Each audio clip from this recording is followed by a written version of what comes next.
Марк Вольтер почти никогда не возвращался домой раньше позднего вечера. Годы деловых встреч и бесконечных переговоров превратили это в привычку. Но в тот день совещание отменили, и он поехал в свой особняк без предупреждения, просто потому, что был измотан и хотел тишины. Дом встретил его странной пустотой. Ни шагов, ни музыки, ни голоса Лины, женщины, которая работала здесь много лет и всегда наполняла пространство спокойствием. Марк позвал ее, ответа не было. И вдруг она появилась из тени коридора, бледная, напряженная, с широко раскрытыми глазами. Лина резко подошла и прижала палец к его губам. «Молчи». «Ни звука», — прошептала она. Это было настолько не похоже на нее, что Марк сразу понял, происходит нечто опасное. Она попросила сделать вид, будто его нет дома, и увела его в темную нишу у стены. Свет в холле был погашен.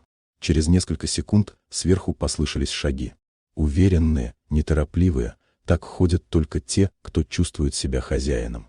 Лина тихо сказала: «Этот человек уверен, что Марк в отъезде, и так должно остаться». Мужской голос раздался сверху, спокойный, холодный.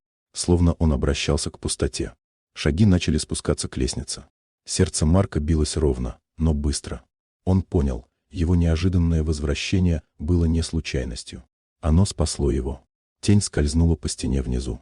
Незваный гость прошел в гостиную, открыл ящик, взял бокал. Вел себя свободно, уверенно. Марк с трудом сдерживал ярость. Лина назвала имя — Оливер Рейн. Бывший партнер, исчезнувший много лет назад после раздела бизнеса. Тот, кто считал, что у него отняли больше, чем деньги. Гость направился в кабинет, туда, где хранились документы и резервные носители. Марк понял, ждать больше нельзя. Он решил зайти с другой стороны, тихо, пока тот не ждет сопротивления. В кабинете свет монитора освещал спину Рейна. Он был настолько увлечен поиском, что не заметил присутствия хозяина. «Ты все-таки дома», — усмехнулся он, обернувшись.